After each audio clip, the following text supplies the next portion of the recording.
Ninsabu mifnija b'immigrazzjoni mill-Afrika ta' fuq u għandna bżonn lajnuna b'mod id-disprat. Bitri kbar il-port l-Ingliż Daily Mail Online tikkwota dak li qal il-Prim Ministru Malti Joseph Muscat li ltaqa' mal-Prim Ministru Taljan Enrico Letta f'Ruma. Ir-rapportaġġ dwar iż-żjara ta' Joseph Muscat tikkonferma kemm Malta rnexxielha tiġbed l-attenzjoni tal-Ewropa dwar il-problema tal-immigrazzjoni irregolari. Id-Daily Mail Online tikkwota li l-Prim Ministru Malti jgħid li Malta spiċċat punt fejn jaslu ħafna immigranti li jkunu iridu jmorru lejn l-Ewropa u għalhekk hemm bżonn li l-mexxejja Ewropej juru solidarjetà ma' pajjiżna. Il-ġurnal The Telegraph ukoll ħass ħtieġa li jkwota lil Joseph Muscat u l-mod li bih iddeskriva l-politika attwali tal-Ewropa fir-rigward tal-immigrazzjoni bħala mhux sostenibbli.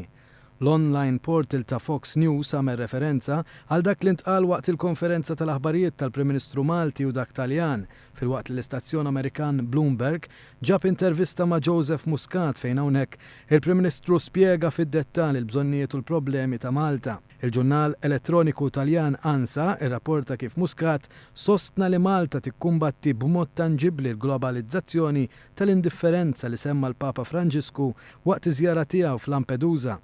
Jidher ċar li l-attenzjoni li ngħatat għad-diskorsi li għamel Joseph Muscat dwar l-immigrazzjoni mill-istampa internazzjonali se tkompli tkabbar il-kredibilità tal-Gvern Malti fil-ħidma tiegħu biex jinsabu l-aħjar soluzzjonijiet immedjati għal din il-problema.